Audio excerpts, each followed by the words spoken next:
16 Minutes of Care is a podcast based on the 𝗃𝗏 principles, a strategic framework that reveals how brands create impact by caring and, as a result, grow their business. In each episode, 𝗃𝗏𝗼𝗍 welcomes a company executive who explains how care has helped their business grow successfully and sustainably. Hi everyone, welcome back in the second episode of 16 Minutes of Care. Today we have again Meiny Prins, Meiny, who is the CEO of Priva, a Dutch company that is really good in climate control. We had in the first episode, we talked about having a mission, having a strong mission, having a real purpose. Today in this episode I would like to talk more about the Care for Planet, because you're a tech company but you really have sustainability in the core of your business strategy.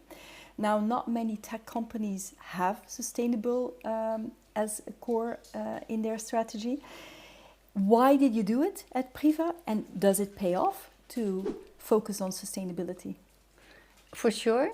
I think it's even the only way to go. Huh? It's not a question if we need to change. It is a question how fast can we change together as more companies. And it is also promising to realize that if the companies themselves make those moves, the change will come whatever any policymaker will decide. So the distance between what maybe policymakers or governments are still working on versus what small medium enterprises or even larger ones, what they can reach when they move. That's so funny. For those who are just listening and not watching, my dog Lou just joined the conversation and is sitting on my lap. She's part of the care principle, so she's here. She might snore, Meiny. So yeah, no worries. Yes, so that is promising too. If that is a change.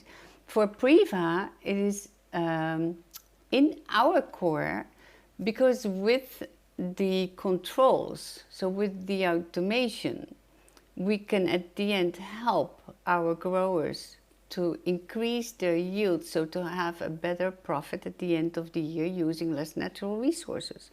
So then it is something that is within our business anyway. This is what we develop, this is what we sell, this is what we service, this is what we bring to people and how we educate. So how can we help you even to do it better with higher quality, using less? And we can, and we are still working on that more and more. So you also understand, and that is especially also the last years with the new technology coming in, like cloud environment, data services, is to understand what is the value for our customers. So why would someone want to have a subscription at your company? That is a huge change within your company. You were selling products and now you're selling the amount of energy that you can save, or you sell the quality of water that you will use. So we are changing our purpose in that way too. Yeah. Yes, because it's more and more important to be transparent about how caring you are for the planet. When you buy food, you see where it comes from, how much CO2 emissions. Exactly. So Priva really helps those customers to produce in a. And the communication towards the consumers who are buying it. I mean, this is. The dependence, of course, is enormous, but also the impact that you can create together. So, for example, there was a supermarket in Norway some time ago, and they decided for the first time to communicate the amount of CO2 that was used by transporting the meat from far away into the supermarket. So they were just presenting that to the consumers. In one day, 50% of all the consumers who came in the supermarket changed their mind and bought something different. So what I want to say is that it's not only the technology, but indeed what you say, the transparency too, so that we understand and learn from what are we in fact creating together and how can we move. What I had never, I don't think I ever really understood some years ago what the impact would be from, for example, algorithms.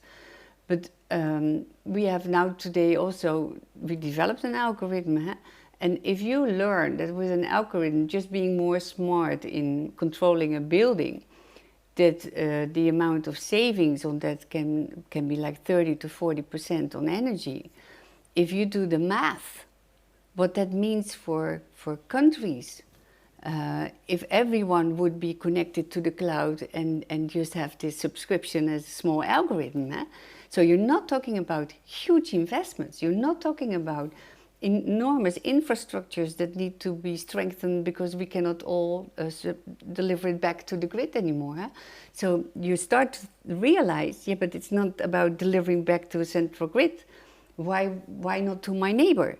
So we need to decentralize, bring it closer together, and then we can have much more, I'd say that a much faster pace towards sustainable growth. Sustainable growth, yeah, totally. It's funny that you gave that example about the Norwegian supermarket. This week I was in the supermarket and I was looking for apples, and I was shocked that almost 80-90% of the offer came from New Zealand or South Africa. And I thought, apples, we can grow apples in Belgium or in the Netherlands. I mean, in Europe we can grow that. That's the subsidizing world I was talking about. It's crazy. It is crazy. So today a pizza is cheaper than a broccoli. That's true. So the value of food, healthy food, we are completely disconnected to it. And it will take not so long anymore before, of course, we all will understand that with having only food from, how do you say that? Processed, with the added sugars and the salts, of course. And so the health issues are becoming more and more, and at the end, the insurance company, we cannot pay our insurances anymore.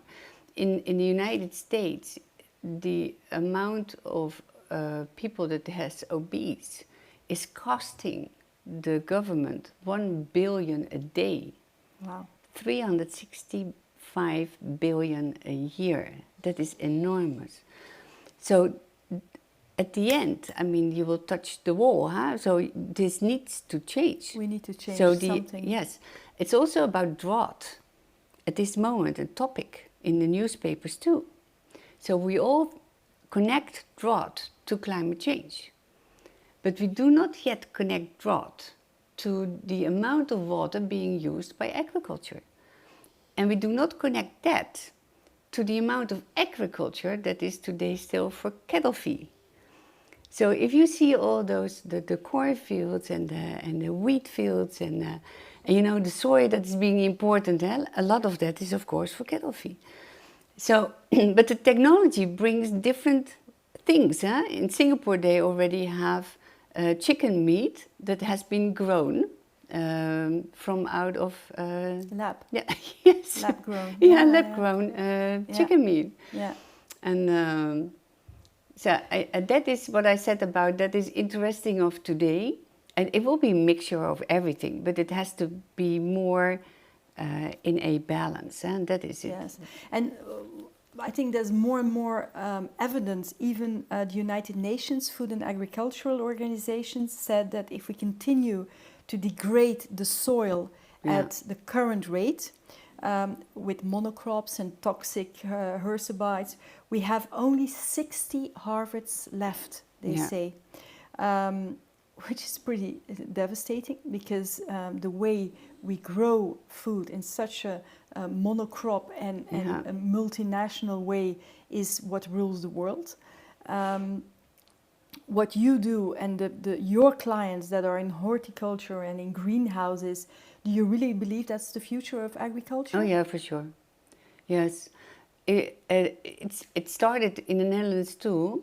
with one law. So after the war, there was an ambition, never hunger again. It was a minister. And then it was possible in the Netherlands for farmers to change, swap land. So it was made possible that they would easily could swap land so that it would be more effective to grow. And then there was another law.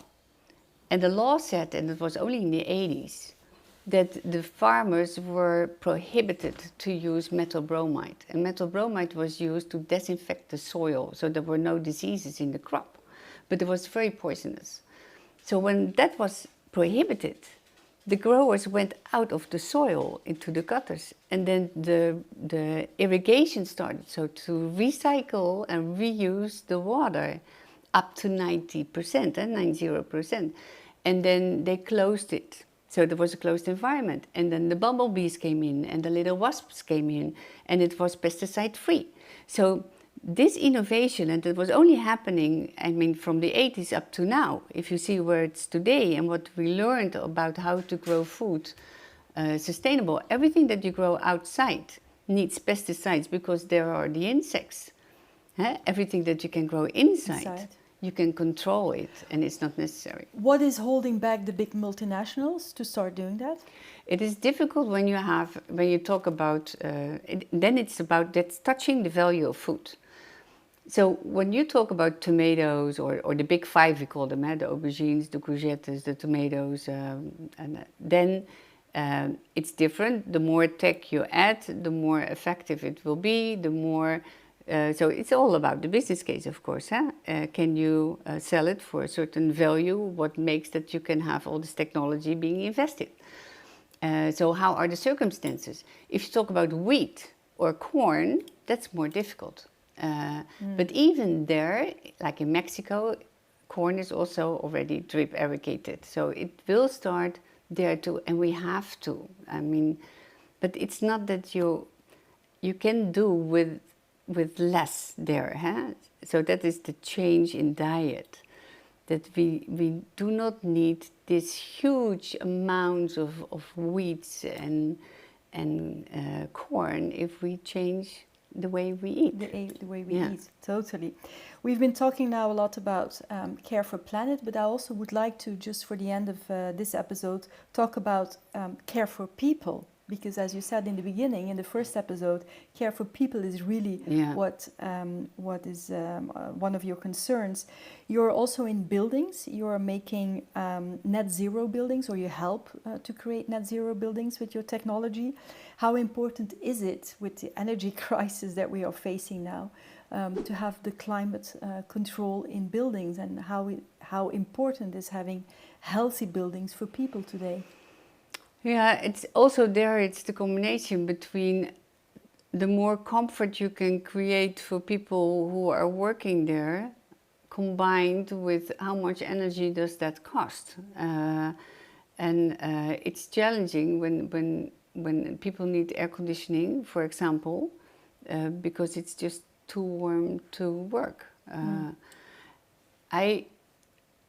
It's still underestimated what buildings can do according to people becoming ill because of the climate in the building. And then you talk more about the CO2 levels, or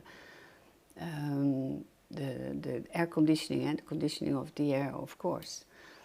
A lot of the buildings are somehow controlled, but we still need to learn a lot. Learn more about what healthy air can do for people. It would be helpful, and that is what we did in the Netherlands at some point, that you pick out a segment, that you work on that, like schools.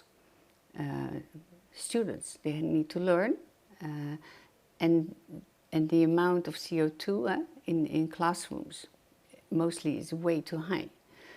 So pick out a sector and then deep dive in there, see what the consequences are, how you can make a change.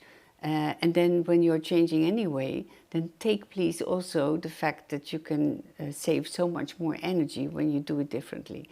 So it's always helping each other. It is good for people, but it also will create less energy usage. Less energy, so it's good for the planet. As a last question in this second episode, you're, and I say this with all respect, you're a veteran in Care for People and Care for Planet, because you've been doing this for so long. You work on a global scale.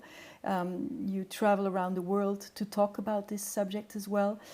What would you advise for people that start today, or young companies, or companies that maybe exist already for a long time but they don't have that focus?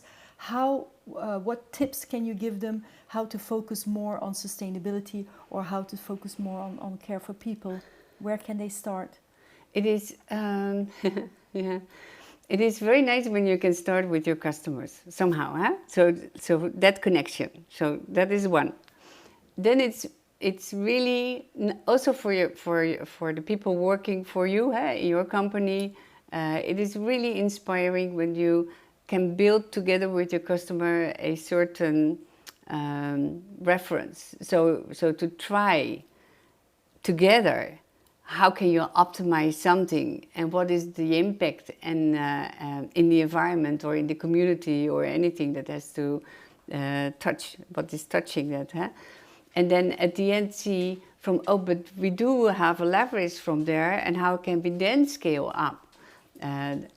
That is really nice. And then you do that once, and you do that 5 times, and then you do it 10 times, and then you discover that you have something like a new business that you can really work out. Yeah, and, that's nice. That's the fun. That's nice.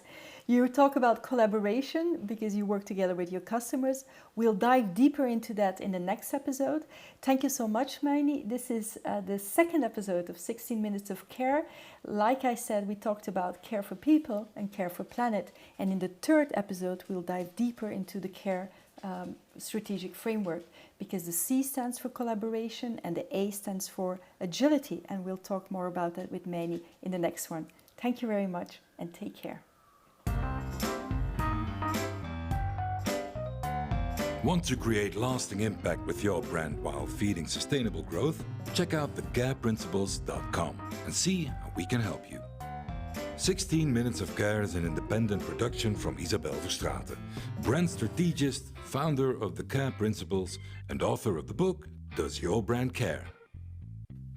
Help us reach more companies who are looking for caring and sustainable growth by giving this podcast all the stars it deserves, and by sharing it in your network. Thank you, and take care.